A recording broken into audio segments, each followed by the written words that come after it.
We're back with the CUTV press conference ahead of Sunday's game against Crystal Palace. Jay Bradford joins us, Coventry United Ladies manager. Jay, thanks for joining us. It's been a tough couple of weeks for Coventry United, everyone at the club. How is everyone feeling ahead of match day coming up on Sunday? Yeah, we're okay. We're all out of isolation, which is a bonus. Yeah, for me, you know, the most important thing was that the players were okay, and thankfully we've not had anybody that's been too ill with it. So yeah, we're okay. We're out the other side of it. Well, it's fantastic that everyone is okay. There's been so much hard work on display off the field to ensure that everyone around the club remains safe and well during the recent outbreak. It must be rewarding to see that work pay off now that things are relatively back to normal. Yeah, definitely. You know, we have worked hard and our protocols are tight, and I think we were all a little bit disappointed that we were struck down by COVID, but it's the times that we live in, and I think people will relate to our struggle in the fact that we are part-time and our players do have to go out to work and all of those different factors. So yeah, I think we were gutted, but we've had an internal review and we're happy with the outcome of that. And I've got to sort of thank our shirt sponsors in Highclere. They've been superb in sending us stuff and making sure that players have got products to be cleaning their houses with, and hand sanitizer and all the different little bits that make that partnership stronger. Yeah, it's really helped us. Well, the outbreak's obviously going to disrupt plans for the girls, especially when it comes to fitness. How have they been keeping fit during the enforced break? Have they been given fitness regimes for the time? Yeah, so they were all given a home programme, which was obviously made more difficult for the fact that obviously when they're locked down, they can still go out of their house to exercise, whereas when they're isolating, they can't do that. So the plans had to be sort of really bespoke to whatever equipment the players had, and Michael worked really hard with each individual to make sure that they got what they needed. So of course it's going to be difficult for the players being at home, having to sort their fitness out, but it also gives a chance for some of the players who are carrying niggling injuries to sort themselves out. I mean, have we now got a fully fit squad ahead of the Crystal Palace game? Yeah, we have, yeah.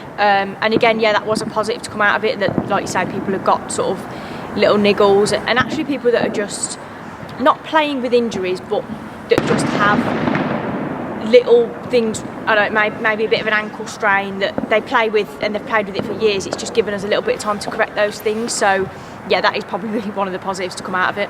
Well, unfortunately, one of the negatives has been that we're not able to capitalise on the fantastic performance that we saw against Charlton in the second half, but you must be raring to go after finishing off that match in such superb style.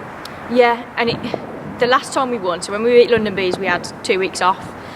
We beat Charlton, we've had 2 weeks off, so we're just going to have to work really hard to pick ourselves back up and almost try and regather that momentum that was unfortunately lost because of the 2-week lockdown. So yeah, the players are excited to be back in training, and we've had some good sessions this week. So yeah, I'm personally excited to get going again. Well, hopefully it'll be another successful trip to London. Of course, Crystal Palace coming up on Sunday. It has been a bit of a slow start for Crystal Palace, hasn't it? Only one win from their opening 7 fixtures, but could that potentially make them a more dangerous and underappreciated opponent? Yeah, they're a good side. They've always carried a good side, and I think they did some really clever recruitment over the summer, to be fair to them. So we can't underestimate them, but equally they can't underestimate us. I think it'll be a really interesting fixture, and I'm obviously hoping to come out on the winning side.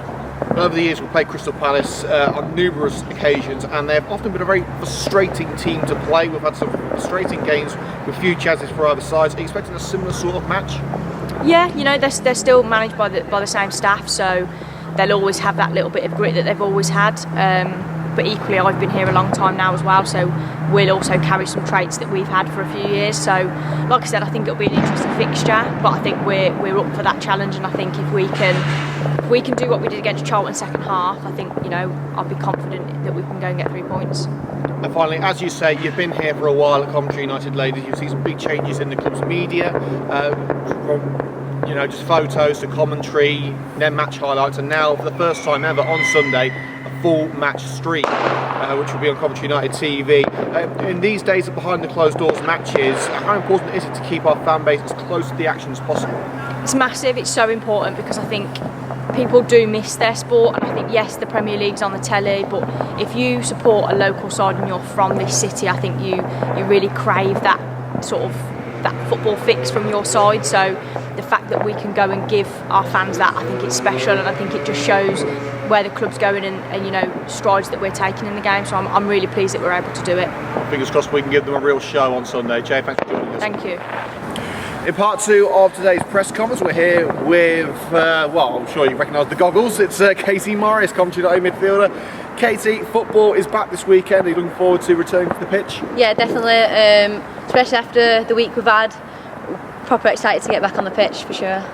Well, during the recent break, there's been no training. So, how have you been maintaining your match fitness at home? Michael's give us all a programme to do, so we've been cracking on with that in our bedrooms or whatever space we have. Some people have been very unlucky and only had like the one uni room, so we've just used the space that we've got a garden, you're just getting out, it's just taking over really.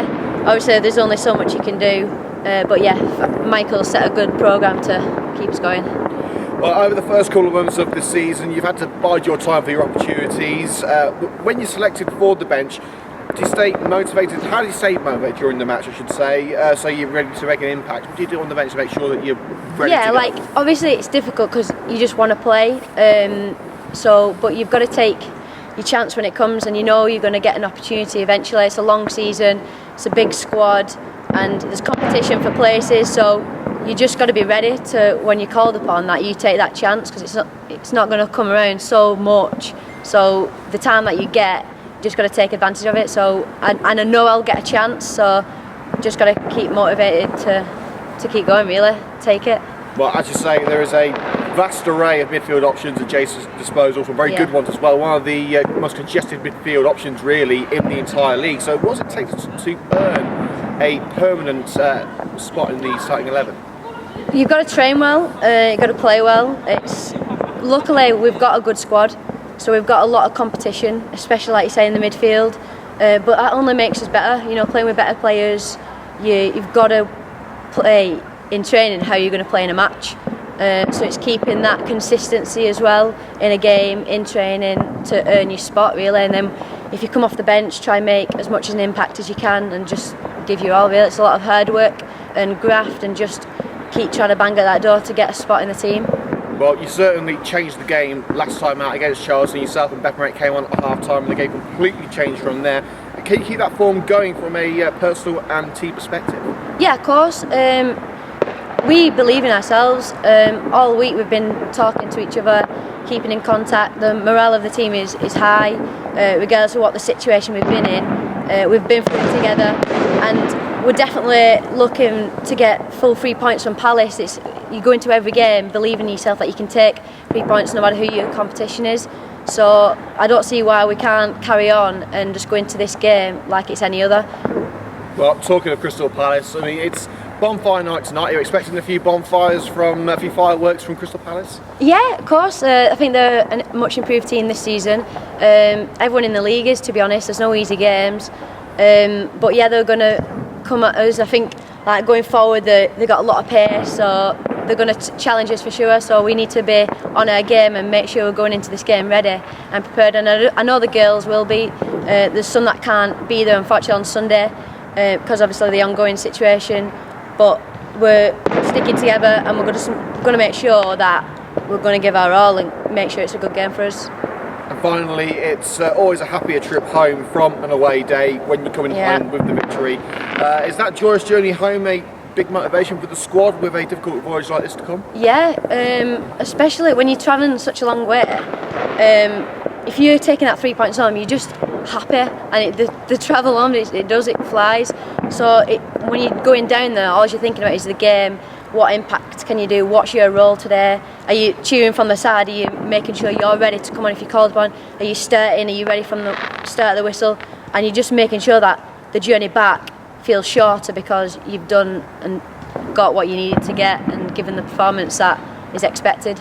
Well, Katy, we're absolutely buzzing to see what happens on Sunday. Thanks for your time. Yeah, thank you very much. Cheers.